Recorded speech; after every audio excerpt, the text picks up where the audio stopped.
I spent too much of my life trying to make it better, easier, simpler to get a thing done myself, and not nearly enough time focused on how do you get results just to flow to you, whether you're sleeping or not, whether you're thinking about it or not. And that's the difference between being able to make a 2x contribution in your life and a 10x or a 100x, is if you can construct systems, hire the right people, get the right teams in place, empower them in the right way, they can produce results while you're sleeping or not.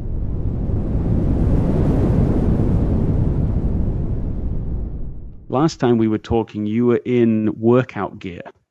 Do you remember? I kind of live in workout gear. Yeah, that's my that's kind of my. Yeah, but you were like cut off at the shoulders. Oh, it was boiling hot. That's why it was unbelievably hot. I couldn't bear the heat in Newcastle for the first time ever.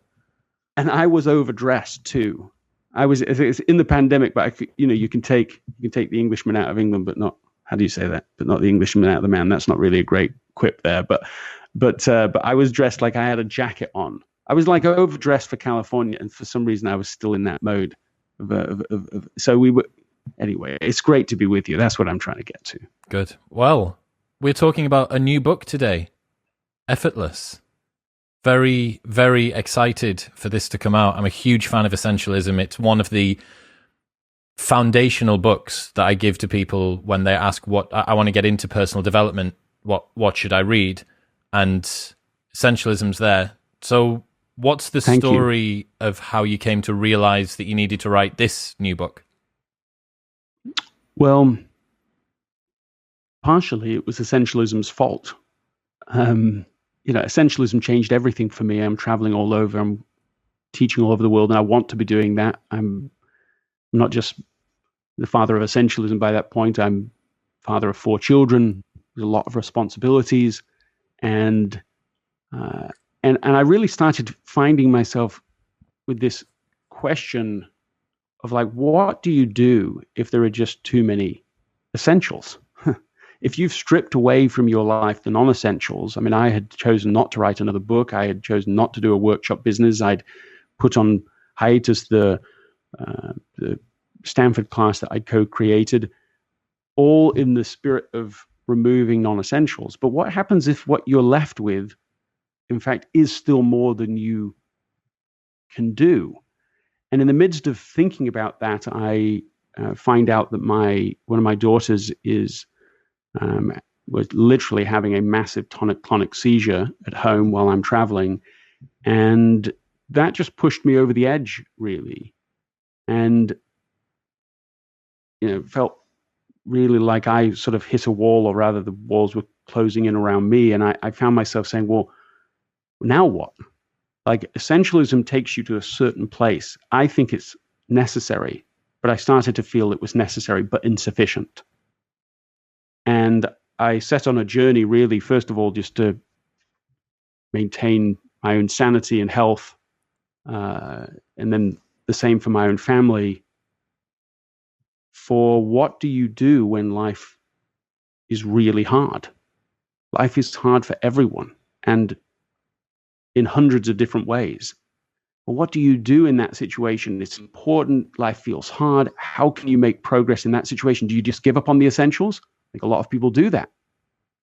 That was a tempting thing for me in that environment. Or do you find an easier path? And if I use George Eliot's idea on that for a moment, what do we live for if not to make life easier for each other? And so at first it was for me, my own family, for our business, but also now for other people. And it turns out that this book is coming out at a time that I think that may be especially timely because of the year of the pandemic. And I just think people are burned out everywhere, or on the edge of being burned out. And so this other path, this other way of doing things suddenly seems to have the power of relevancy. I felt like I was maybe before like a weightlifter who's lifting with their back, or a swimmer who's not breathing properly, or a baker who's kneading by hand. It's like you can do the right things, but if you do them in the wrong way, things will be harder than they need to be. And so the positive way of saying that is that when you can't push any harder, you can find an easier path, a more effortless path. And there's practical principles and practices for how to do that. And that's what this book is all about. It feels to me a little bit like effortless is a delivery mechanism. So if you had essentialism as a philosophy, as something that was conceptual, perhaps you could call that like the virus, but the delivery mechanism still needed to be there, a way that allowed you to integrate this as easily as possible into the system. It's very interesting thinking about the challenges that you go through in Effortless, because so many of them are so common to people that live lives of productivity, talking about burnout, talking about this bizarre preconception we have that things have to be hard. The right way is the hard way, this Puritan work ethic, so much stuff. So I want to get into that. You split the approach up into 3 sections. So you've got effortless state, effortless action, and effortless results. So effortless state first, what's that? Well, if you put it this way, some of the mystics would describe there being only 2 states in the world. You either have a state of suffering, or what I'm calling here an effortless state. And really, those are your 2 options. When the state of suffering is where you're exhausted mentally, physically, emotionally, you're carrying grudges, you're angry in the world, you're so tired, you start to resent everyone and anything that's coming at you. And it's just such that state produces a whole set of actions and results. None of that is optimal. You end up, for a lot of overachievers, they respond to those challenges by pushing even harder. And they just get to the idea that everything in life has to be hard. And if it's not hard, it can't be important. And you just get down this sort of hyperactivity path, and it doesn't produce the results that you want. So that's sort of option A. Option B is that an effortless state is when you're physically rested, you're emotionally free. I was talking with Tim Ferriss on his podcast just recently, and I asked him, I said, what percentage of your mental and emotional energy have you have been used up by anger and grudges? And he said, from the age of 15 to 30, he estimates probably between 60 and 70% of his mental and emotional energy was used up on grudges and anger.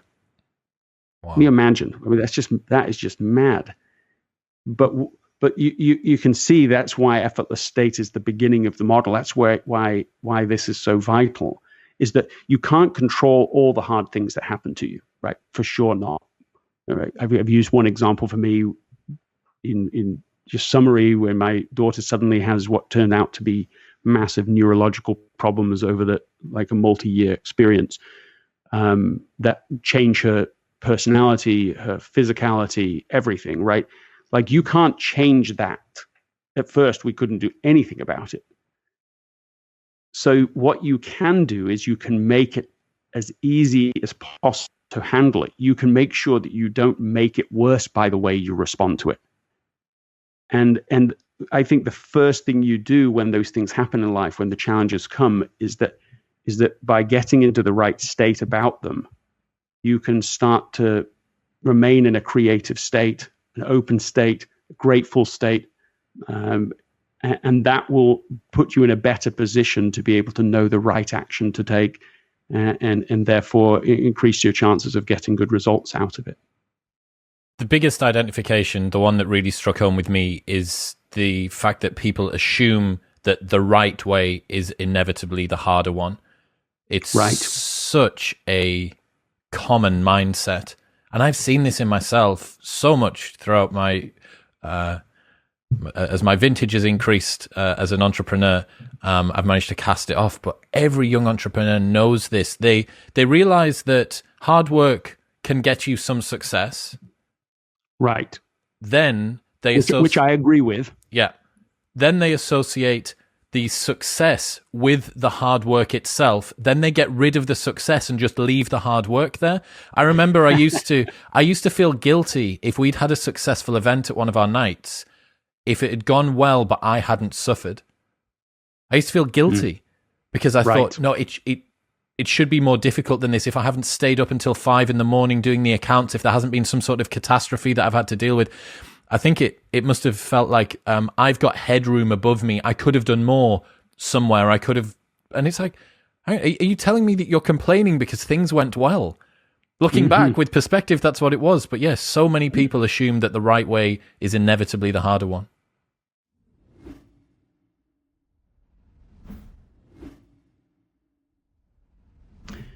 I remember somebody saying to me, a fan of Essentialism, they said, Essentialism is so great, but it'll be the hardest. It should come with a warning.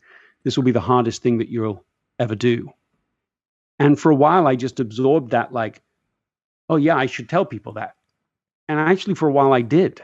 And then I thought, what madness this is. Why do I just have to assume that it has to be the hard path? In fact, I was saying that even though the last quarter of Essentialism is already devoted to the idea of how do you make execution of what matters most easier. And I thought that's just an assumption that just lives everywhere. And basically 100% of the time, it remains unquestioned. Just started a new, I'm asked to be on a committee, this council, and this new app that they're trying to create for youth all over the world. They think it can make a difference to millions of people, a positive difference. And at the end, they say, well, now listen, this is so important. It's going to be really, really hard to make this happen. And no one said anything. And in previous versions of me, I wouldn't have said anything either or thought anything. But now with this new mindset, I just, why does it have to be? Does it have to be? In fact, it's interesting because in the same speech, they said when they were asked themselves to lead this effort, the person that had asked them to do it said, how do you feel? And they said, well, yes, I'm willing to do it, but we're like with fear and trembling. And they said, well, hopefully with some joy though too, right? And that's the thing, is this idea that the more important it is, the harder it has to be. Think how limiting that is. It's one of the things that I think people can do to immediately start applying Essentialism and Effortless is basically identify one thing that's essential that you know if you did it consistently would be a game changer for you. And then the second question, there's only two questions. The second is, how can you make that effortless? Because it interrupts all the normal mind flow of like, okay, yes, I want to do this, but it's big, hard lifting. I've got to get to the top of Everest. Yeah, but how do you make it effortless? Oh, you could get a helicopter to the top of Everest. Oh, that. I was just talking to somebody who works in special ops. Well, they did for years. They're out of special ops now, but been in the military for years and years. I mean, that's a place that emphasizes all the time that you have to work harder to achieve results, right? That is a theme. And again, there's a place for it, but it runs out of its usefulness as a strategy early on. And he told me this story about when they used to, so he's deployed in Afghanistan and Iraq, and they used to be responsible in the special ops team to get through, some metal door to find some high value asset, someone on the other side. And how they would do that is they would put explosives on the hinges. They blow it, and that's how you get through. Well, now you've got a hole in the wall. You have a lot of blowback from that. You've let the entire neighborhood know you're there. That could be a very dangerous proposition as well. You can hurt both the soldiers and the people on the other side. Innocent people can get hurt. So this is the solution, right? That's one way. But then someone else on his team said, well, actually, I'm the son of a carpenter, and if you could just get me a small hydraulic drill, I could just get those hinges off in like half a second. Be silent, be easy. There's no risk to anyone. And that idea, just even the idea that there's a more effortless way to achieve your objective, is so rarely advocated for or utilized that we're just not even asking the question. So if hard work equals success, then what happens if you want to be very successful? Well, therefore, you have to work very hard. What if you want to be very, very successful? Now you have to work very, very, very hard, and so on. And so it goes. And this is what I think accounts for a lot of burnout in otherwise well-intended, good people, entrepreneurs, is that they've got this faulty idea. And then you look at some of the people that actually are incredibly successful. Or you look at a Warren Buffett. How does he approach it? Does he say, well, I want to be very, very successful, therefore I'm going to, kill myself? Is that his approach? Is that what he says? Is that what he's done? No, he says that their investment strategy borders on lethargy. That's an amazing statement, lethargy. What is that? That's just another word for like laziness, for effortlessness. He said, we are not interested in finding 7-foot poles to jump over, fences to jump over. We're not looking for investment opportunities we have to jump 7 feet in the air. We're looking for investment opportunities that are 1 foot high that we can step over. And that is like a huge key to their tremendous success, is that they're looking for the things that are clear yeses, that are easy yeses, and that they can go big on because it's just right there in front of them. That's what they're looking for. They distrust the other stuff. There's a different way, and you must find it if you want to escape the level of success you're currently at. If you can't push any harder, don't try to push any harder. Open yourself to a new question. How can this be easier? How could this be effortless? How could we make this more enjoyable? These questions open your mind to new answers and new possibilities. How can people let go of the emotional tether that they have to their Puritan work ethic? It's all well and good, me and you sitting here and saying, there's an easier way. You don't need to burn yourself out. But what if it's Chris from 7 or 8 years ago who has this emotional attachment? It's almost where he gets his sense of self-worth from. He has anxiety when he's not doing that. How do they let go? I was coaching somebody, Kim, who's a manager at a university. She's responsible for lots of different teams. And she was just like the type of person you're describing. If she felt guilty if she stopped to eat lunch.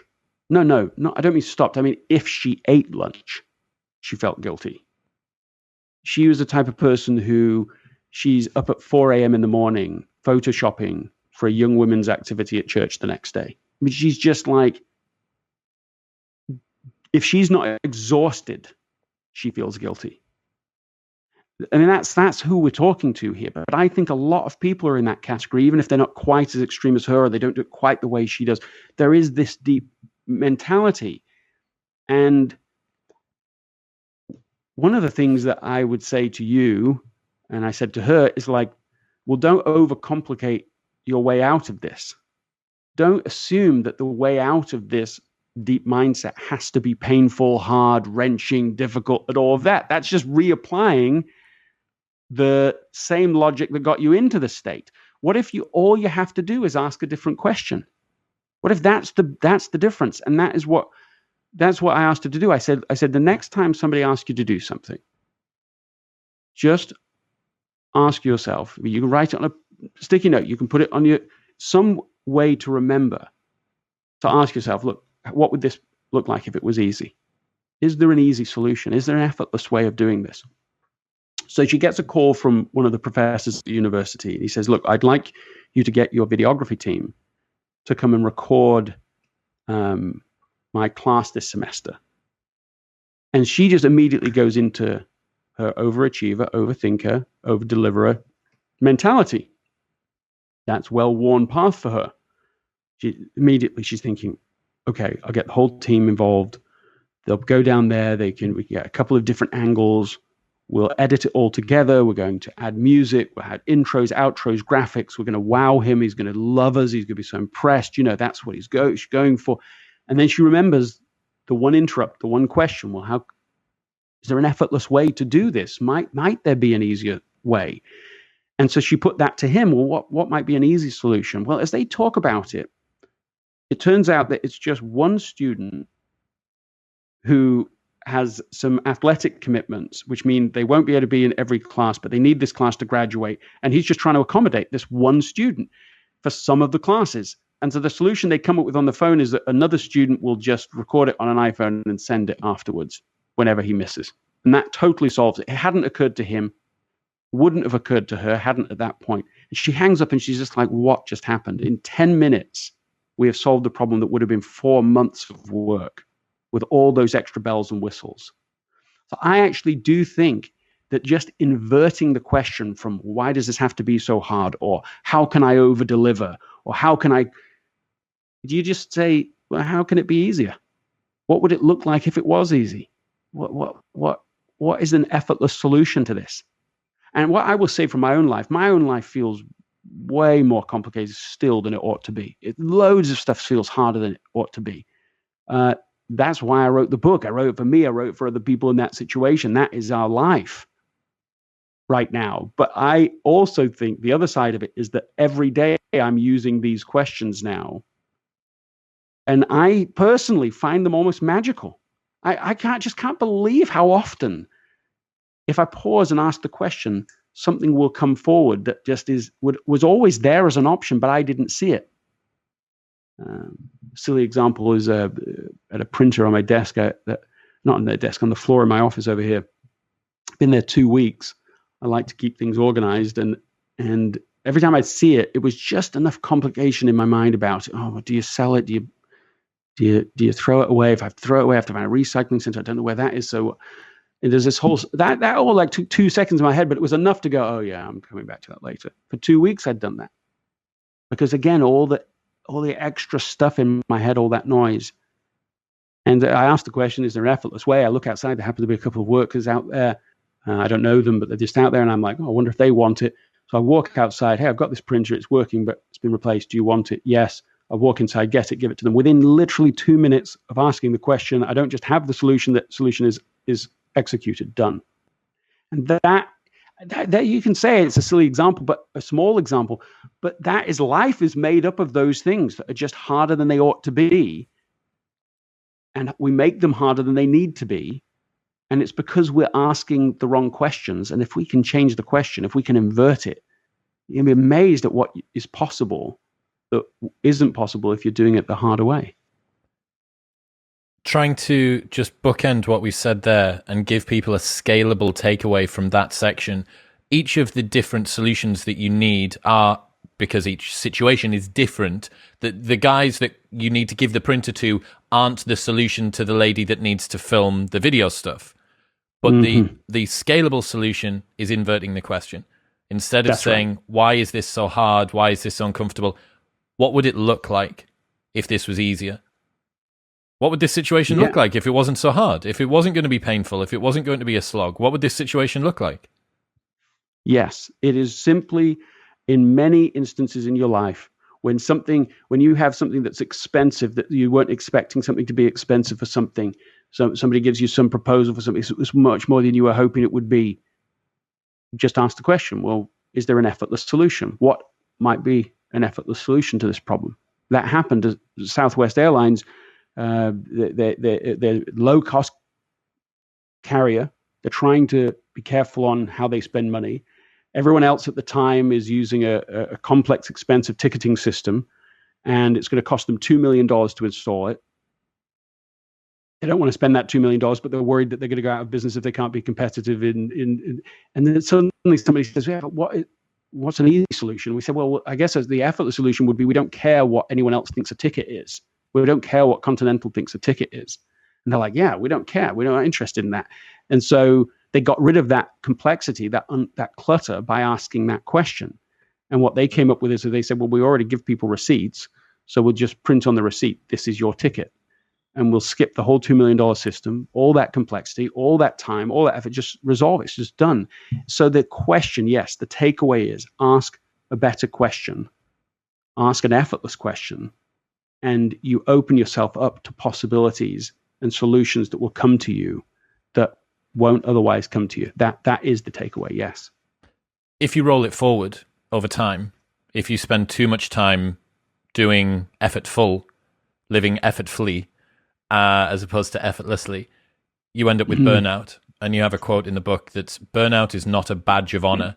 And that is an absolute bar. That's so correct when I think about some of the young entrepreneurs that I know who see it as a rite of passage, who see the late nights and the early starts as a rite of passage. And it takes time to get, I don't know whether it's a byproduct of the fact that when you get towards your 30s, you become chronically aware of your own mortality and late nights just annihilate you. But there is an awakening, like a menopause for the men that occurs around that time, and you think, God, like, this sucks. And I've had those periods. I've had those burnout periods. For the type A go-getters or the people that like to overwork, how can you deliver them the red pill on burnout? And also, what are some of the signals, the early signals of burnout and the warning signs that you notice and take heed of?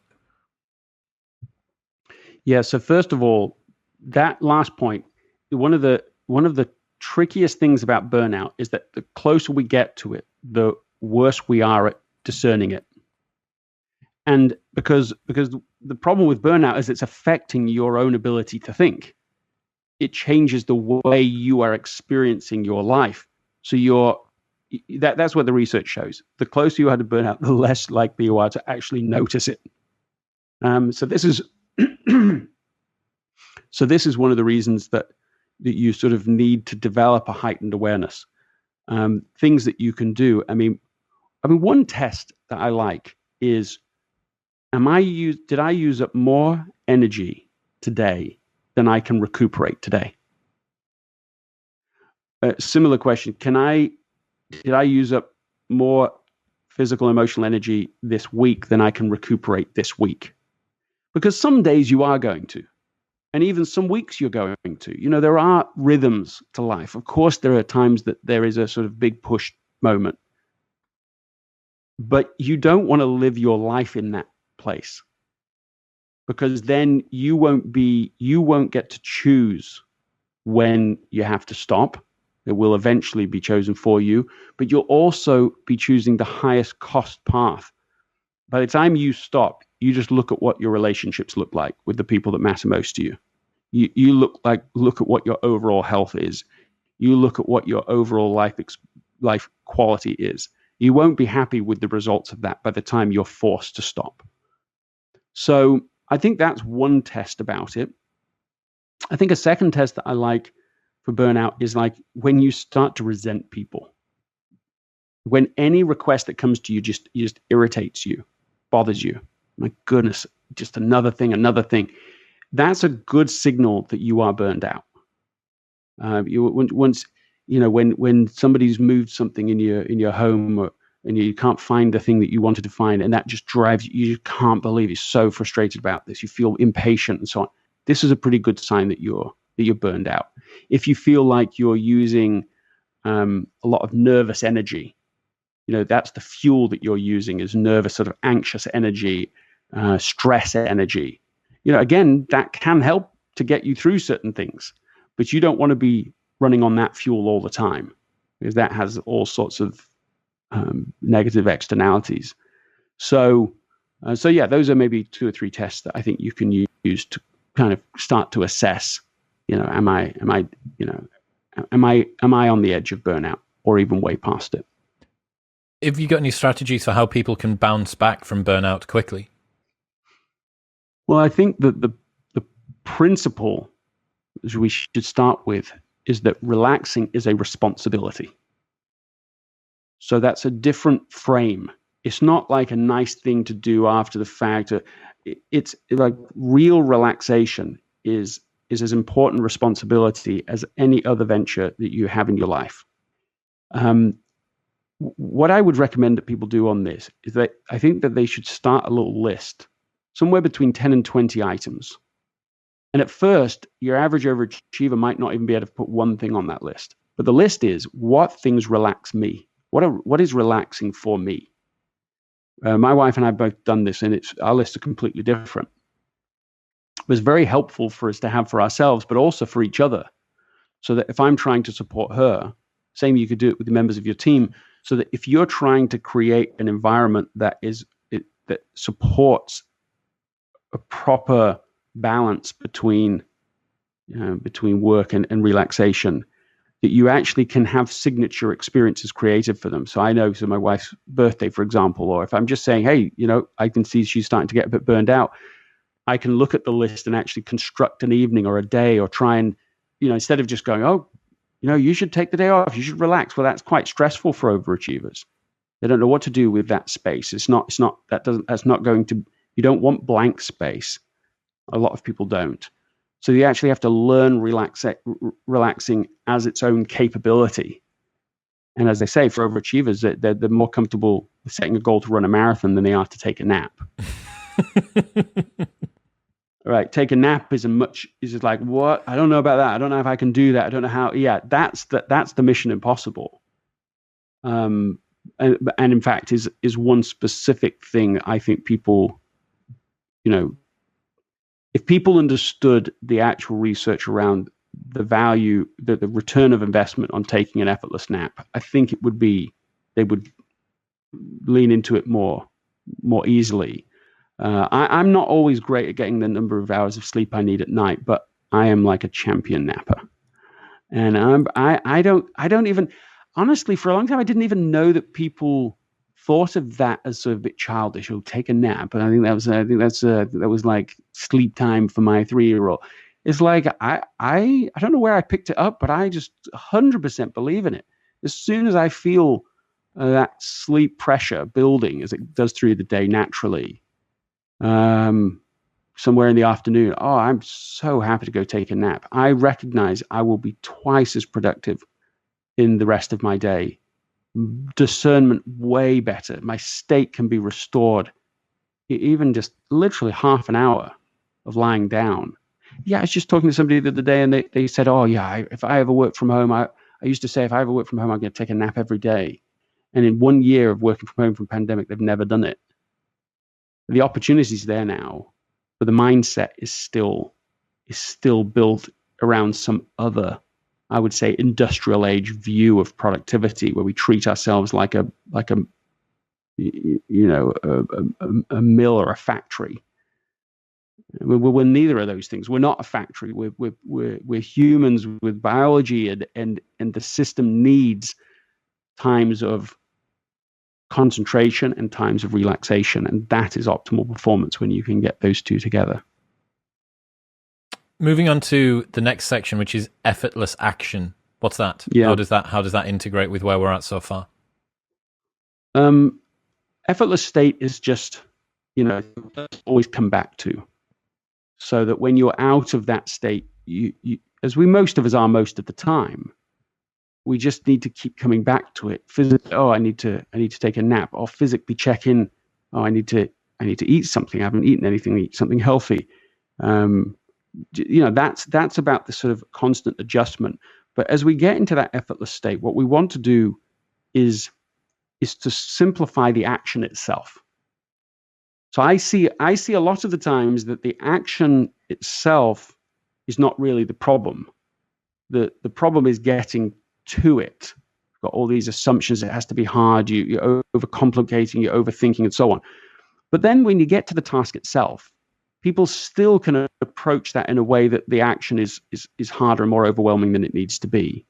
So there's a few things here I think that you can do. You can say, well, let's do it with you. Are you game? Are you game to do? You game to play?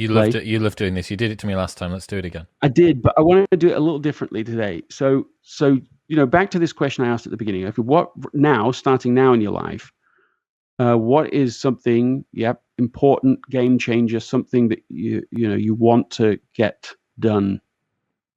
If you did it, especially if you did it consistently, it would make a big impact. Could be business, personal, anything. What's the first thing? Let me think. Write a new lead magnet for my email newsletter. I know that if I do that it will massively bump the number of subs that I have on my newsletter. I'm already doing the newsletter, so I'm already doing part of the work, and there is a bottleneck. There's a rate limiting step on the number of subscribers that I've got. If I release a new lead magnet, then and I know what I want to do. I just haven't started because I just think, it seems like a really big task. It's going to take ages. Okay, a lead magnet for what you're describing is literally a particular type of article. It will be a PDF. An offer. PDF, just a free PDF, downloadable PDF. Sign up to the newsletter and get your PDF. Yep. Got it. And so now that's it. We've already identified that. Now the question is, everything else is about effortless. So the big question, as I've already mentioned, is how could we make this effortless for you? Some of the questions that could help us answer that question. Well, what does done look like? PDF completed, edited, finalized, and uploaded onto landing page, integrated with email client, ready to go. Yeah. Okay. So it's uploaded and scheduled on your email client. Yeah. What is the first physical obvious action you can take? The very first one towards that goal. Open the note in Apple Notes or Notion, which I'm going to create the outline of the content of the lead magnet. Okay, so it's just opening the app. That's the first step. What can you achieve in a 10-minute microburst on that?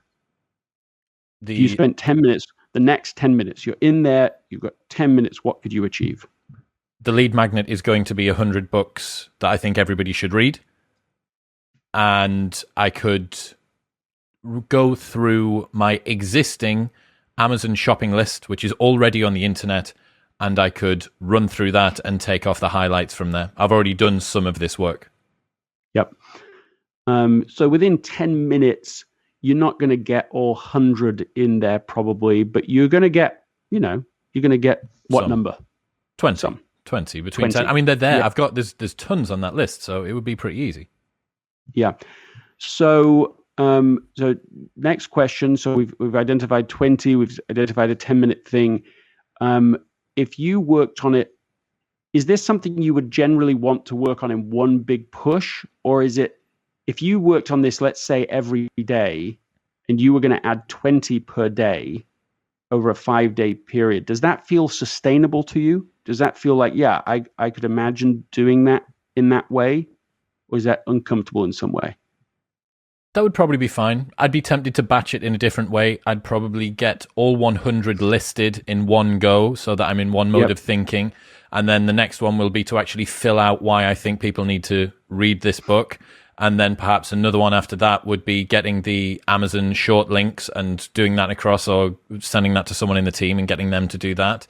And then any of the other bit, maybe an intro. So just trying to batch those together. But I think given that they're quite discrete, different tasks, I'm pretty certain I could sit down and blast through and get all of the books listed. And then maybe the big chunk will be writing why I think they're good. So maybe we do, a couple of hours each day or a couple of hours every couple of days for a little while. So what I'm exploring with you is whether there's an upper bound that would be helpful, right? Like the lower bound is that you open this app, right? Like every day you open the app till it's done. Maybe the lower bound even is the 10-minute microburst that we just talked about, where you say, okay, for 10 minutes, I'm going to work it. And you literally time yourself with that 10 minutes. But here's the key part, is that you have an upper bound. And I'm not sure what that is yet for you, but that you say, okay, at this point, I'm done. Because the temptation is, and you already used it, blast through it. I mean, that was the language, right? I'm going to blast through it. Well, I on days that you don't really have the time, space, energy to do that, you think that's the way to make it happen. So then you go, well, I can't do it today because I can't blast through it. I can't get those 100 done today. So therefore, you don't do it. And you're in the situation that you are describing. So if you have an upper bound, and I like the timing bound for you on this, because then you say, well, listen, I have podcasts that I'm recording at this time. That is in 20 minutes. But I can succeed at my goal for the day because it's a timed amount of time. No matter how many books I get done or not, it's done by the end of that 20 minutes. That is my goal. So I don't know quite what it is for you with this, but it's an upper bound so that you pace yourself. It's one of the biggest errors, I think, of the sort of the exhausting path is that people push themselves and power through. And what that means is that they can only do it for a short burst. They can only, by day 2, by day 3, you're just like, I don't have an hour or 2 to do on this today. So I've got to wait until I have a full hour or 2 to do it, and I have the energy to do it. And I know someone who pushed on a project like this the whole weekend. They pushed. And then they they couldn't even think about that project for 2 more weeks after that. They didn't get it done, and they couldn't even think about it because it was too much. It was too overwhelming. It just exhausted their mental interest in that subject. And so that's what I would be suggesting for you, is like a little bit of pacing. Okay. So what's the right pace for you, by the way? What is the upper bound that sounds right? I think any more than an hour in between all of the other stuff that I'm doing, especially for the big chunk, which is writing out the descriptions of the books. I think much more than an hour would probably, I'd start to have a flinch effect away from it. Just to interject on what you said there, it feels like the rev limiter that you have on a car. So it just allows you to bounce off the ceiling. But what you can do, as opposed to letting yourself get into that red, is you can actually bring that down. And if you're sufficiently experienced with how your ebb and flow of energy works and what you know that you can tolerate without getting into burnout, you can take, okay, I don't want to hit burnout, which is a particular distance over a particular amount of time. Let's rate that down from a macro aggregate into a micro daily. And okay, so maybe I think I could get away with adding maybe like half an hour in, or maybe I could get away with adding an hour in. So I like that. I like a lot of what we're going to talk about when we get into the final section is that next action. It's what's the physical thing that you can do. But this is integrating the what does done look like, which is super important. Give yourself license to say that you have done the work for today. It gives you more freedom by putting it into a time constraint. It liberates you from what could be a really difficult piece of work. I might get to 95 books and think, oh God, I need to find the rest of the books. If I'm working for 2 hours, I've worked for 2 hours. Like, that's 2 hours of good work. I'm not working to a deadline. If there's an outright deadline and it's 3 days away, this is a little bit different. But when it's, for most people, ongoing tasks that need to be completed as and is, you're like, well, I've done 2 hours on it. Should I not feel satisfied with my 2 hours of hard work? And by defining done, which I absolutely love, you have to decide what done looks like. By doing it within a time window, you always liberate yourself. I feel like this insight I've seen from a couple of different people, yourself and some of my friends that have it too. And it is the thing that all of those people have in common is they've got quite strong family lives. I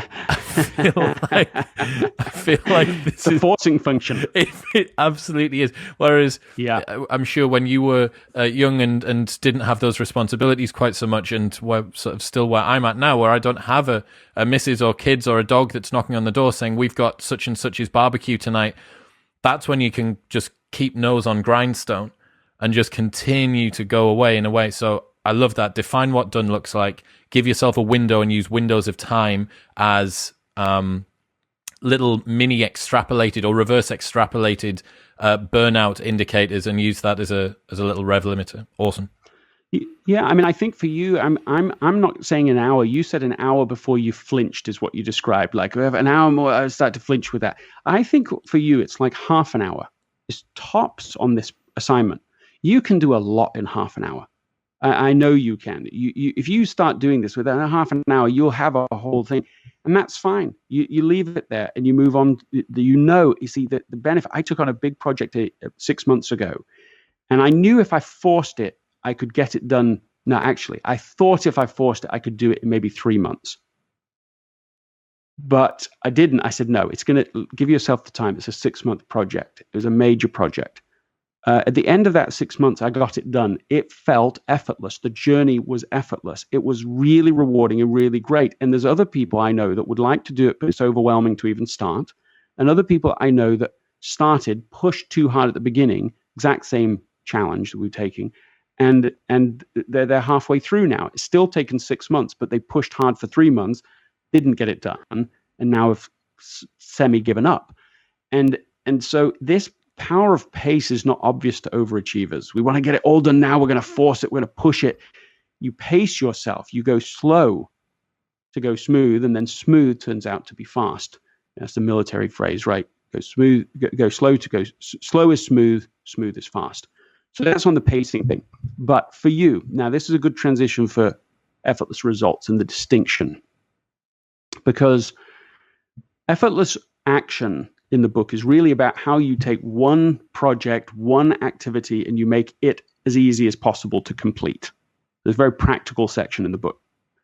The third section of the book is about how can you use effort in a certain way to make the results you want flow again and again and again. So that's the difference between linear results, that is one effort equals one reward, versus residual results, which is you maybe even put in a little more effort at the beginning, takes a little more to set it up, but it flows to you again and again and again after that. And so I'm like going to give you the challenge, because I've just started to learn this myself, of a one-click solution for what you gave to me, this lead magnet article. Right now, we've talked about how to make it simpler for you to do it. But what I want to know is, could you construct it to the point, you've already got members of your team, you already talked about that, but could you construct it to the point where all you have to do is one click? It's a huge challenge. It's way beyond where you are right now with it. So it's not that you're going to be able to do that immediately, but that you construct the right people in your team and you empower them in the right way, that when you say, listen, I want to do a lead magnet article on the top 100 books, that they have access to your Amazon page themselves, that they can go through and curate all of that yourself and bring to you 120 books. Or even they look at your podcast, who you've had on, what they know about you. They've done all of that evaluation for you. They bring you 100 books. They've already written a few thoughts about each of them based on what you've said on your podcasts. They've done all of that work so that they bring it to you. Now, based on my own experience with this, you probably have to do this a few times on a few projects before they know your voice, know what you're doing, know how you.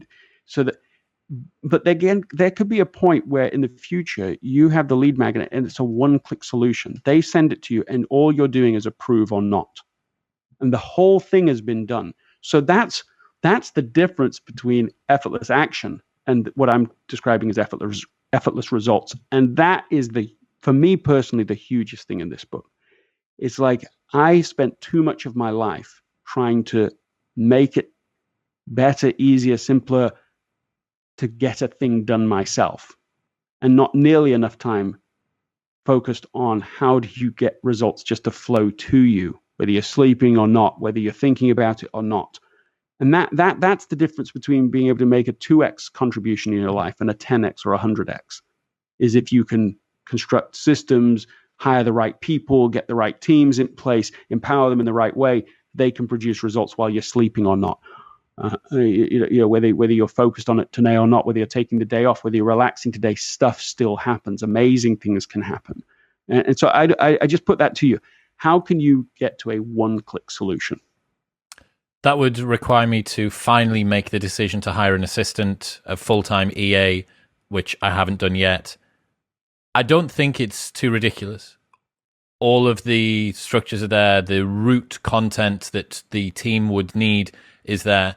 One thing that you may be proud of me for is I've now outsourced the production of pretty much all of my social media content. So we have these beautiful trailers that are being made by social media guy Joe, who has come on full time now, and he's just phenomenal. He listened to the show for ages, so he understands my voice. He's doing recreationally what he needs to do for his research for work in any case. So today he listened to the Jordan Peterson episode on the route down to London to go see his girlfriend. And while he's driving down, I'm getting voice notes from him saying, dude, like this bit at 13 minutes and 45 seconds, like I know what I'm going to do with that and do this. And it's just, I don't need to, it's just hands off.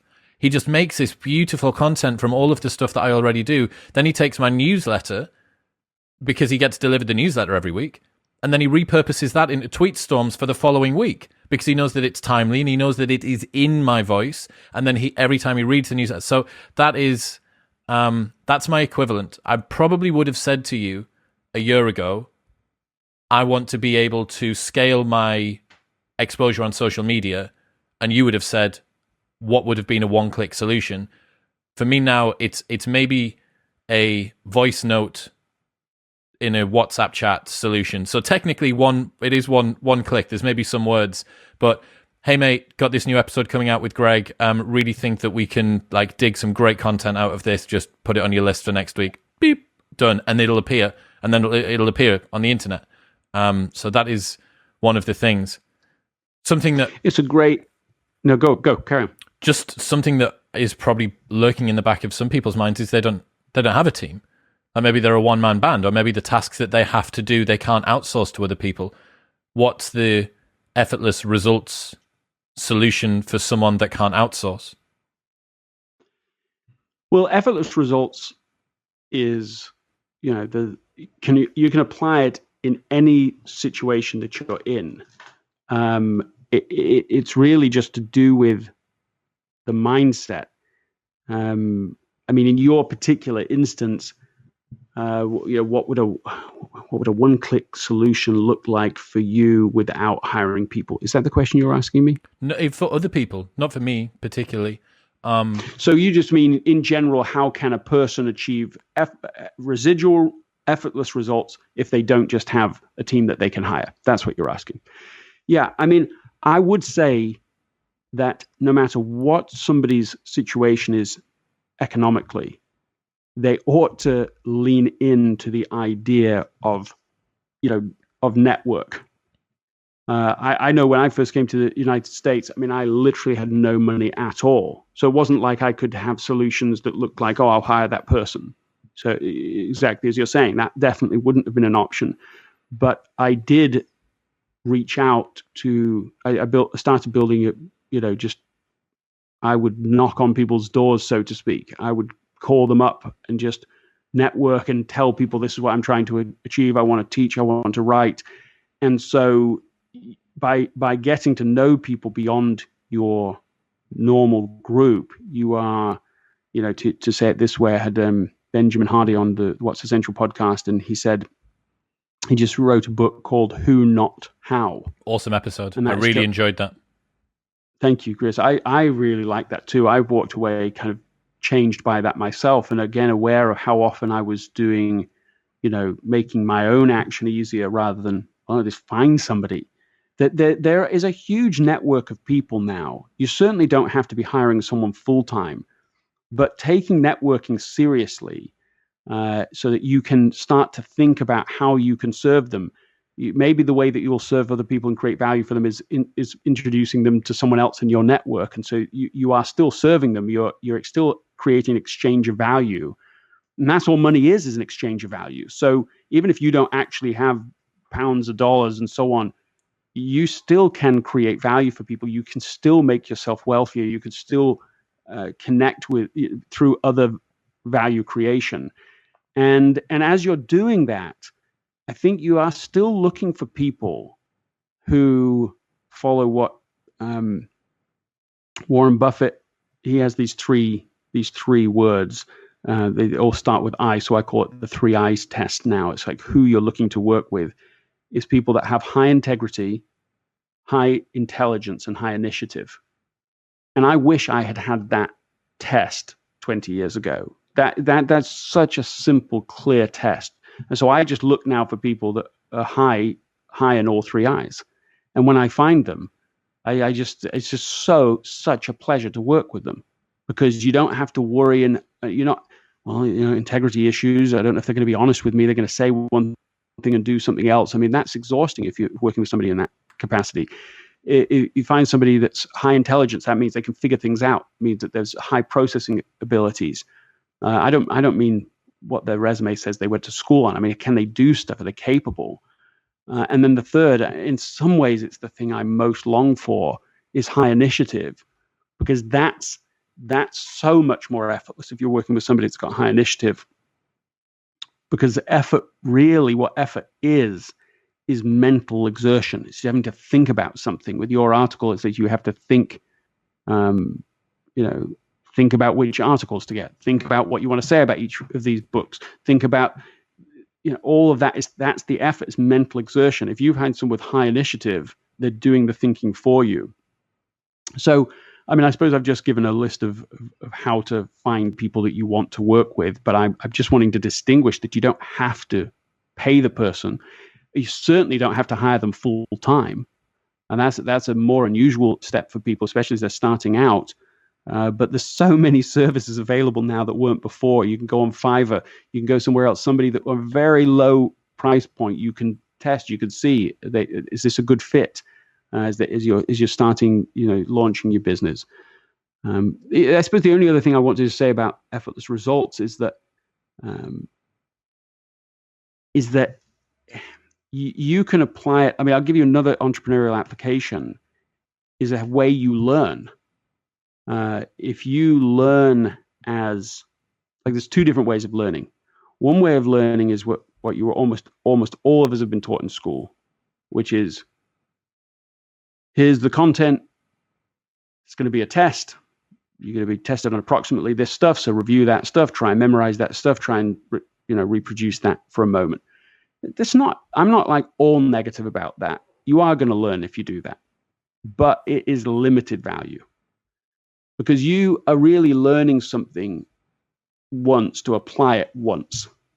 You memorize the stuff, you go take the test. That is your reward for having learned it. And then you forget it because it's served its purpose. That is linear learning. Residual learning is completely different.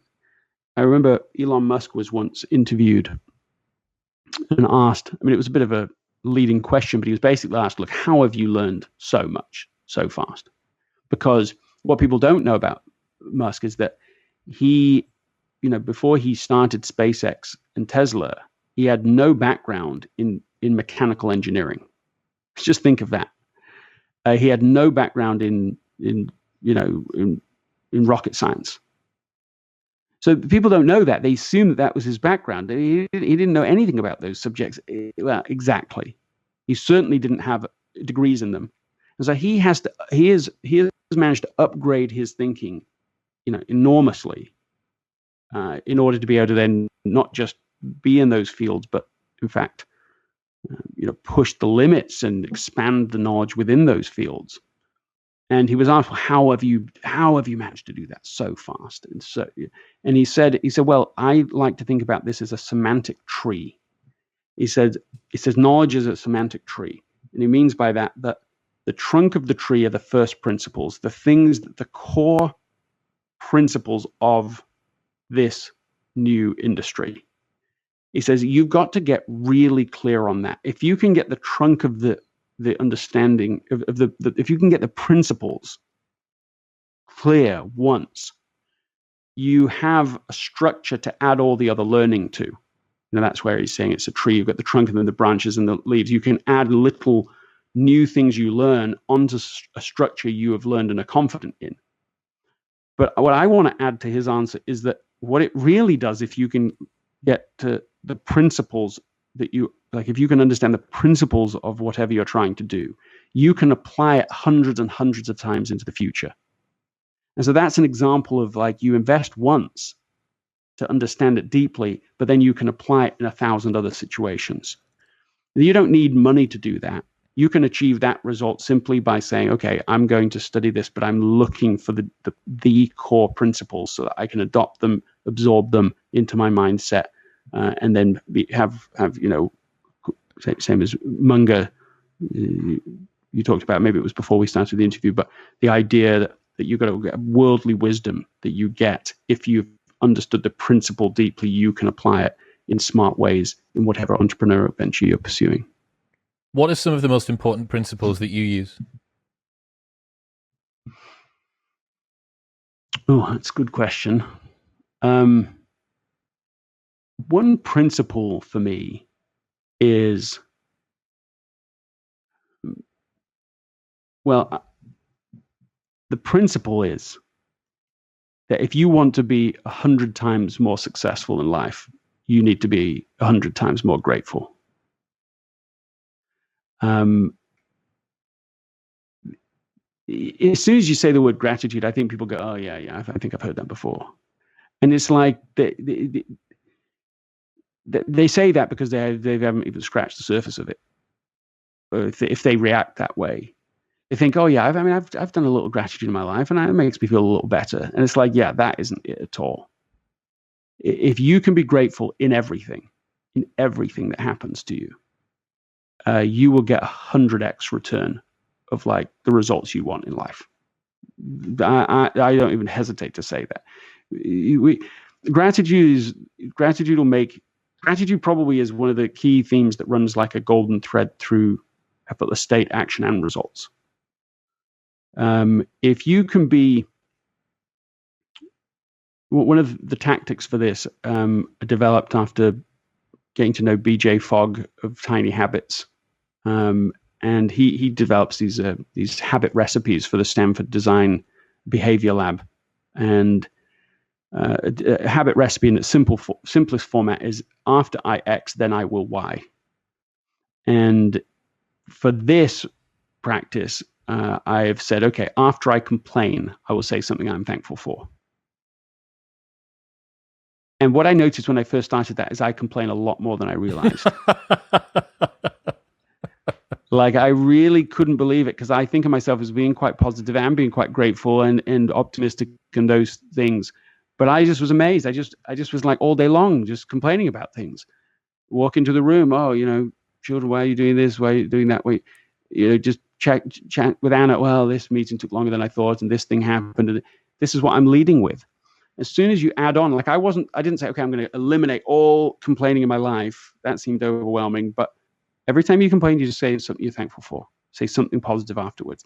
And we started then after it had an amazing force about it. It just immediately had an impact on everyone I would talk to. Just their life was better. They would be more energized. They would enjoy talking to me a bit more, because it's not, no one wants to talk to someone who's complaining. They want to talk to someone who's grateful and grateful for them. And it just started this whole positive, self-fulfilling like cycle of good. And so even with our children, sometimes we'll play the game and they'll say, I remember my son one time saying, after he'd complained, okay, something you're grateful for. He said, oh, I'm so grateful that my dad is making us play this game. Just like that, like sarcastic gratitude. And well, that's the thing about gratitude, is you can't beat it, is that we all laughed. It immediately changed the feeling. And we were already in the positive state. And so it just made it easier to then carry on with everything else in life that we wanted to do. Yeah, I mean, I could really go a long time on this, but like, you can't overdo this principle. It's good. It's the state to be in good times and bad. If things are really, really hard right now, somebody listening to this is really hard, gratitude will help you. If somebody is in a state of amazing success, right, which definitely these seasons come for people, they can have more good happening to them. But there's a huge risk when those things start to be good. You start to become arrogant. You start to be full of yourself. You still massively comparative, because there's always someone to look to. So always someone who's got more followers, bigger podcast, and bigger book, more money. There's always something. So being more successful doesn't suddenly make you more happy. It's a great threat, in fact, success. So being grateful in times of success is a great antidote to the sort of the pride cycle of life, where we get too full of ourselves. So in good times and bad, gratitude is like the optimal state. And if I had to really say simply what I think the effortless state is, I think this is it. It's a state of gratitude. And it's there's a whole theory by Barbara Fredrickson called the Broaden and Build theory, where she's identified that basically state produces better relationships and better results, rather than the other way around. People think if I have great results and I have great relationships, then I'll be in a good positive state. And it's exactly opposite. You change the state, and it starts to change the relationships and the results you're producing around you. And this is why I think it's just come back to it again and again. And I can summarize this principle. I should have started with this, because this is the best way of saying it. This is the principle. If you focus on what you lack, you'll lose what you have. And if you focus on what you have, then you'll get what you lack. That's the principle. I love it. I think it was you that told me the last time that we spoke about an example that was very similar to that. And it stuck with me for so long, just thinking about the effect that being grateful has on us, thinking about just how much of it's so polarized to so much bad thinking. So much of the malaise and the ambient anxiety and the external comparison game and the I could be here and all of it goes away. It's every time that I learn a little bit more about it, and you said it before, it's like, yeah, gratitude, yeah, journals on the morning pages, yeah, I've heard it. And every time that someone else comes back up, I had Susanna Hallinan on the podcast, the happyologist, positive psychology expert. She's at episode 32, so she was 10% deep into this journey. And she said, happiness is built upon a foundation of gratitude. Without gratitude, you cannot have happiness. And still now, episode 32 coming back to bite me in the arse. Before you go, I want to go back to something that we actually spoke about before we started recording. You talked about the courage to be rubbish. And particularly why I love it is that rubbish is a word only British people are going to understand. So every American that reads it's going to go, what's rubbish? Does he mean trash? Yeah, I love it for that reason too. That it's such a nice British word. Anglicized, yeah. Yeah, I love it for that reason too. Yeah, so I've got to comment on what you just said though about like that just reminds me of another phrase that Benjamin Hardy used when he was on the podcast, and he said it was based on a book I think he's co-authoring, but it isn't out yet. But it's on this principle of it's the have gap, isn't it? Are you in? Yeah, he says, are you in the gap or the gain? That's it. I can't wait, Ben. Gain? Ben, if you're listening, I listened to that episode, and it's one of those things where an author drops a book that they're going to bring out, and this concept was so interesting, and the book's still not here. So me and you are on the same team here. We're both pissed off that Ben hasn't hurried up and written it quicker. Exactly. Get on with it now, Ben. So this just on that, his point about it, so it just supports what you were just saying entirely, is that like if you want to be happy, you need to be in the gain. You have to look at what progress have I made, what's gone right, who have I become that I've grown. It's like you look at the progress if you want to be happy. If you want to be unhappy, you just look at the gap.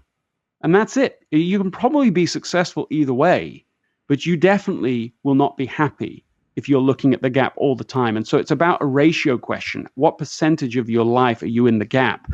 What I haven't achieved yet, what I haven't accomplished, what I haven't become, and how much of your time are you looking at what you have achieved and have succeeded and so on. The gain or the gap, I think, is a great summary of what we're trying to talk about here. But the good news is about what we're saying about state today is that the moment you get into an effortless state, the moment you are in a grateful state, for example, you immediately are not in a fearful, angry, grudging, comparative state. It's instant. You can only be in one state in a moment.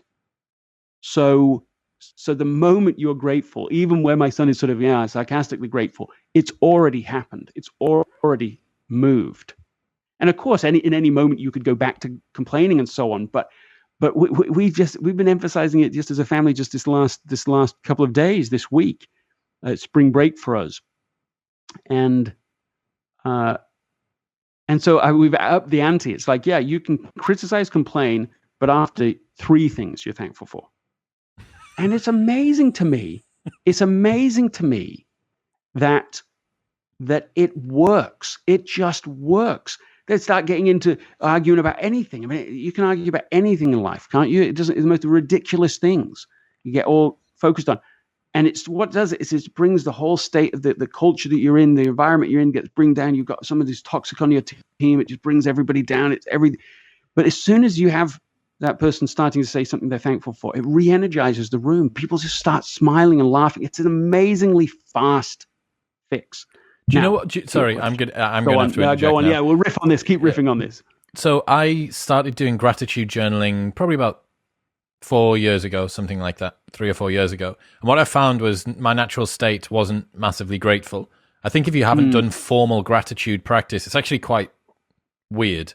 Like to do it, if you're not naturally, if that's not your inclination, and if you're a bloke from the north of the UK, then that perhaps might. You're saying this isn't the normal thing. Yeah, you're saying this isn't the normal thing. You know, that's interesting. So, what I found was that after a while, when it's supposed to only take 3 minutes in the morning and 3 minutes at night, but when I got to the 3 great things that happened to me today section, it was taking 10 minutes because I couldn't think of anything. And then what I found over time was that I, during the day, was finding things to be grateful for as a gift to my future self that night, so that I didn't feel like an idiot when it came time for me to write them down. So actually formalizing the gratitude made the present experience of things in the moment different as well, because it made me accountable to myself. I was like, look, I need to have this thing. And I think that little story, I often use that as a justification for a formalized practice. Now, you've actually managed to formalize the practice into a way that rides the crest of now. That's actually, it's always happening. But an equivalent would be to have some sort of accountability, whatever it might be. The accountability can be your wife, or it can be a diary, or it can be something else. But you need those triggers. Yeah, and I subscribe to everything you just said. I've been doing a gratitude journal too daily. I do it from. It's like mental health for me. It's like no matter, like I really need it to do it at night, and I'm amazed at how forgetful I can be. And I'll sit there. Okay, what are the big things I'm grateful for today? And in that process, at first, I can say not just, I don't know what to write. I just forget that same morning, something great happened at 9 a.m., 10 a.m. And some meeting, some event, some news, something great happened. And I just couldn't even remember it. Yeah. The same day when I come to write about it. So the practice, I think, is enormously important. Something that I used to do every week before the pandemic, I had it built into my routine. Was actually, it was a church thing. I would do it there, which isn't great, but I would do it at church. I had like and then pandemic, no one's going, no one's meeting, no one's doing. So it removed that routine out of my life. And just recently, I've got back to doing it each week, where you summarize it for the week. And I've been really surprised. The research supports this, that you'll get a bigger bump of benefit if you do gratitude lists on a weekly basis than even on a daily basis. I do both now. I don't think they're mutually exclusive at all, but doing it on the week, what that does is you get to sense, I think, a bigger set of progress. You get to see a bigger sense of, wow, yeah, look at all those things, and they added up, and look at this. So you have a more satisfying sense of progress. I think yes to all of these. I don't know that you can overdo this principle. I don't see it. I believe thoroughly that if you want to achieve 100 times the results you have in your life, you just say, okay, I'm going to be that much more grateful. Ramp up the gratitude. To everyone, to everything, in the bad things too. When things happen that are bad, well, I'm glad I've done this before. I'm thankful that I survived this thing today. I'm thankful that this thing is done and over. I'm thankful that somebody, this happened yesterday. Somebody sent me a private message on LinkedIn that was negative. It's like pretty harsh, actually, about something I just posted. And when I come to write about that, I'm thankful that they wrote to me and said said something that was critical. And sometimes, as I'm writing for the things you wouldn't necessarily normally think to be grateful for, I don't know what I'm going to say for why. I'm thankful this happened because it's almost an act of faith to write the first sentence because you don't know why. But in the moment, you start to go, yeah, because I hadn't thought about that angle before. I'm not sensitive enough to that. And so I was able to, which I did, rewrite the post that I'd just done with more context to it. And even though I didn't enjoy in the first moment of that, it was teaching and it was an opportunity, and being grateful for it just means that you see the learning and the benefit from it. I mean, you can't control But if you can be grateful in whatever comes, the good and the bad, I mean, you're like, it's like a superpower. I mean, a person who can turn a negative into a positive can never be defeated. That's what the effortless state gives you. Is you whatever comes, fine. The next big challenge, it's all right, because we know how to turn it into something good. Do you know what it feels like? So people use Nassim Taleb's anti-fragile principle for things like this, but I actually don't think that that's necessarily perfectly correct. I actually think that this feels a lot, not softer, it feels more fluid than that. And a good example of this actually is what will be happening right now as we're recording this. So I had Jordan Peterson on the show last night. Earlier on this week, Marvel Comics featured someone that looked suspiciously like his philosophy as the principles beneath Red Skull, the magical super Nazi that's the enemy of Captain America.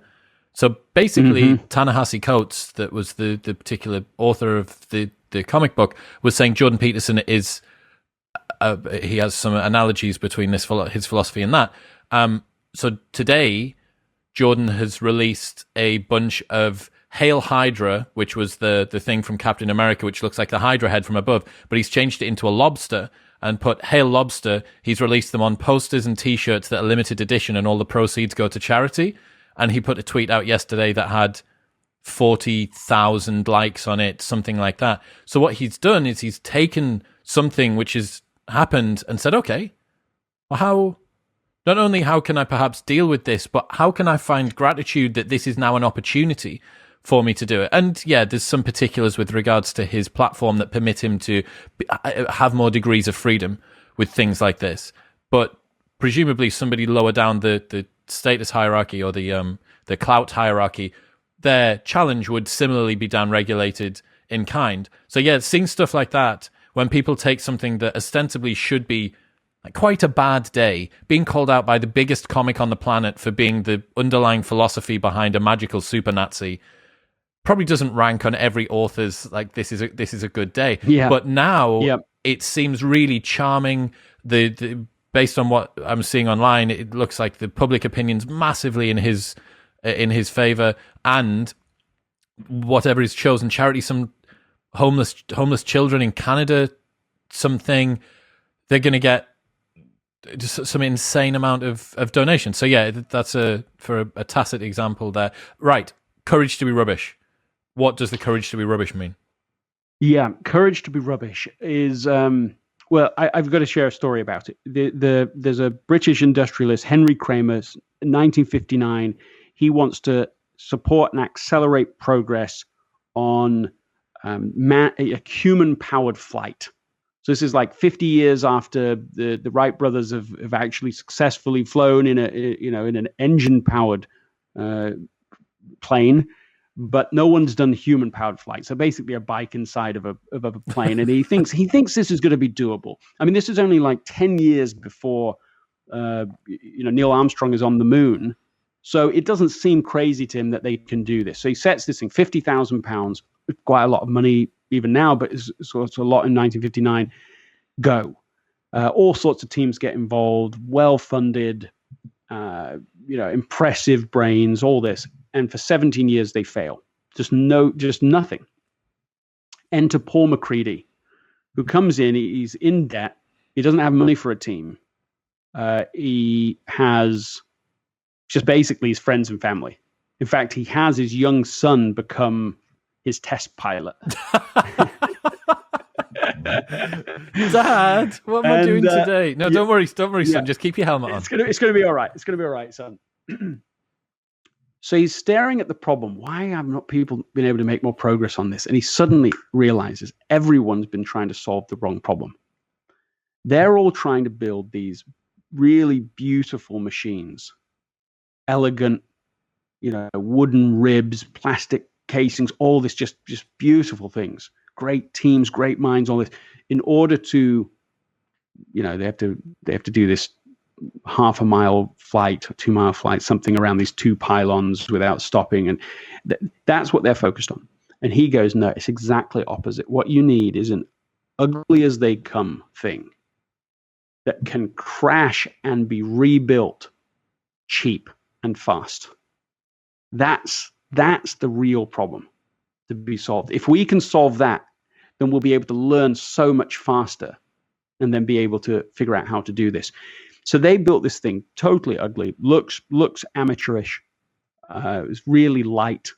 They tried to fly it, it would crash. They just grab some broom handle, stick it back on, and within 5 minutes they'd be back up in the air. He said that the competitive teams would take 6 months from that sort of setback. They'd try to fly the plane, it would crash. Okay, ship it back. We'd take it back to the university, take it back to the institute. Let's rebuild what we're doing. 6 months of downtime between their learning cycle compared to him. With 5 minutes, they would maybe have more crashes in one day than some of their competitors would have in the lifetime of the machine. And so it was on their 223rd attempt that they succeeded. They won the first Kramer Prize and went on to win 2 years later across the English Channel and won the second Kramer Prize for £100,000. I mean, this is like this huge breakthrough. But the breakthrough wasn't an aeronautics breakthrough primarily. The primary breakthrough was that you've got to make failure as cheap as possible. And there's a whole variety of ways that you can do that. I mean, you can make failure cheaper by protecting it from the critic in your head. Is just the way you talk about your own performance when you make a mistake. I have a friend, super, high capability, high intelligent person. He did his JD, maybe JD MBA, I can't remember now, at Stanford, went on and did another PhD at Princeton. I mean, he's super smart, teaches Spanish to other people. And he just says, listen, it's like you got to imagine you have 1,000 beads. And every time you make a mistake trying to speak Spanish, you get to take a bead out.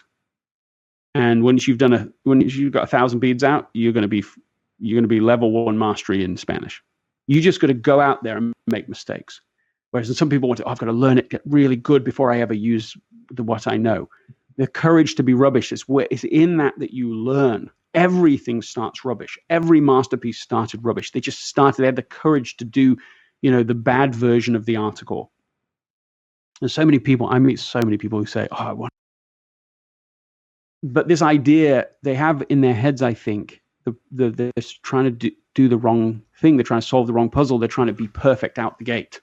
These like perfect, beautiful machines, or they think, everything I do needs to be, I call like baby Yoda perfect, right from the beginning. It's just all cute and polished and so on. But actually, like at Pixar, for example, to play a little on that metaphor, that they believe in and articulate ugly babies. We love ugly babies because the first sketch of any idea, the sketch is bad, the idea is bad. That you can go and see. I've seen them at Pixar when I've worked with the company. They have enshrined these early versions of Toy Story and so on, and they are rough and they do look bad, genuinely. But they're saying, of course, we want that. You've got to protect those. You've got to look after those things, so that you can ever get into better performance later. So you want to make failure as cheap as possible. Actually, one of the things that we've talked about already, just following through that thread, is one way to make failure cheaper is just be grateful along the way. I just was talking to John Acuff, who's just come out with a book called Soundtracks, and he's basically saying we have all these negative soundtracks in our mind that get in the way, and we have to choose a better playlist and play it a lot, so they become our most played soundtracks. And one of the soundtracks that he said, I just find it here, he said he's picked up this: you either succeed or you have a story. And I love that, right? If you either succeed or you have a story, meaning, so he gave me this story. He said that when he was early starting off and trying to market, he hired space at a conference he wasn't even speaking at. And he just had this idea that because of his success of his blog and so on, that loads of people would come and meet him there and whatever. So he got 1,000 flyers made up that he would hand to people when they arrived, and he sits there and he's expecting all these people, and literally 2 people come. And one of them is a friend of his that he knew was coming. And I think the other one was the person he brought with him. And so he has a photograph of this now, and he's put it on his blog. This is from years back, but he just tells the story. And that's what he's saying. He says it's one of the most popular blogs he's ever written. You either succeed when you take an action, or you have a story. And so this is all about trying to make it cheaper for us, so you can fail, but it becomes cheaper. I said a little differently. It's how to make life into an asymmetric bet, so that there's low downside and high upside. And if you can make your life like that, if you can, again, to use the phrase, if you can make it a little more effortless, then you can keep taking action. My mother was especially good at this. You know, we all have our strengths and weaknesses, but she was really good at encouraging, well, try it. What's the worst that can happen? It's okay. And so it reduced the emotional burden of, well, what if I do this and I fail? I'll look stupid and I'll be terrible. And it's worse than dying. And a lot of people feel like that. They just rather die than look stupid or do something. And I just didn't grow up with that burden. And I'm sure that meant that I actually did look a bit more stupid than the average person more times. I didn't care, and I don't care now either. And so it means what I think it produces, speaking from personal experience for a moment, is that it produces a sense of, I'm game for that. Let's try it. Let's go. And then we'll learn, and we can pivot fast, but we're going to learn. Let's go. And you're just not going to learn or progress if you're so worried about being perfect that you can't even take the first step. Imagine if a baby really, literally, somehow was embarrassed that the first attempt they have to move, to crawl, to sit up, to stand, they were being punished for that. Imagine how ridiculous that would be. They get praised for it, encouraged for it. We need to do that for ourselves. We need to do it for other people if we want progress. And we do. And if we want progress to be even easier, which we really do. What I love is the idea of seeing failure as the end in itself, and almost the thing that you're aiming to get to. Not that the outcome I want from this experiment is failure, but that you repurpose failure, you rebrand it as, okay, failure is not a bug, it is a feature of this undertaking that I'm going through now. And every single time that I fail, one of those beads comes off on the podcast string, or on the, I want to be a dancer, or I want to be a rugby player, or I want to go to the business, or I want to get an MBA, or I want to get a PhD, or I want to get a college degree, I want to get a job, I want to do whatever. Every time that I don't get a job, because you're going to get rejected from more interviews than you're going to be accepted, because you're only ever going to be accepted once. Right. Every time that you get rejected, okay, cool. So what did I learn from this? What a privilege it is. How fortunate am I to be able to now be even better than that? And it removes the emotional attachment that we have to the desire to always be correct and moving forward and looking cool and not blundering and falling over. It's like, no. Everybody's blundering and falling over. Blundering and falling over it's built into the source code of what you're going to do. In fact, you're probably going to blunder and fall over far more than you're going to succeed. And every single time that happens, you can be grateful for it. You can be thankful for the fact that you now get to come back and perhaps be a little bit better at avoiding that blunder. When I was reading that Courage to be Rubbish section, it reminded me of a couple of tweets actually, that I saw this year. And this one's from Tiago Forte. And he says, a paradoxical thing about people who consistently choose the most high leverage activity is their efforts have a rough-edged, half-assed quality, because polishing things to perfection is a low leverage activity. And someone replied to it and said, perfectionism is a nice way to hide from shipping at a pace necessary to find what works. Well, the co-founder of LinkedIn, Reid Hoffman, first of all, he says, if you aren't embarrassed by the first product you ship, then you waited too long. And he applies that not just in sort of startup strategy, but he hired a new chief of staff. He said to Ben, I'm comfortable with a 10 to 15% foot fault rate if it allows us to move fast. I accept that you will make decisions plenty of times that wouldn't be what I would do in that situation, but I want us to be moving fast. That's the value. And Ben is on record saying, well, that just freed me, just liberated me to go forward, to not be so hesitant, not waiting all the time. And that's really one of the things that I think keeps people back from doing what's most essential in their lives, doing the things that really matter to them, that they feel actually a pull towards, is that they have another counterweight pulling them back, which says, yeah, but don't do anything stupid, and don't do anything that could make you uncomfortable, or don't do anything that could be a failure along the way. And so then they just don't do anything. They don't go anywhere. And that, I think, is a far bigger risk. I mean, we're talking about progress over perfectionism every day of the week. I love it. Greg, it's been an absolute pleasure having you on. Effortless is out on April 27th. April 27th. The link to either pre-order or purchase right now will be in the show notes below. Where should people go? You've got so much stuff going on at the moment. Where's best for people to keep up to date with everything? I think if they sign up for the newsletter, they'll definitely not lose anything. We have a 1 Minute Wednesday. You can sign up at gregmckeown.com, gregmckeown.com. Also, essentialism.com. That's where the whole academy is getting launched. There's a 21-day challenge that just tries to make it really micro bite-sized masterclasses each day, but it's just like little vignettes to help people make progress on what really matters most to them. And there's a whole series of classes coming there that people can take and be part of. I think I would go with those. Greg McKeown, ladies and gentlemen, thank you so much for coming on. Thanks, Chris.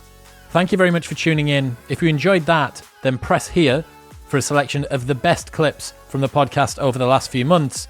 And don't forget to subscribe. It makes me very happy indeed. Peace.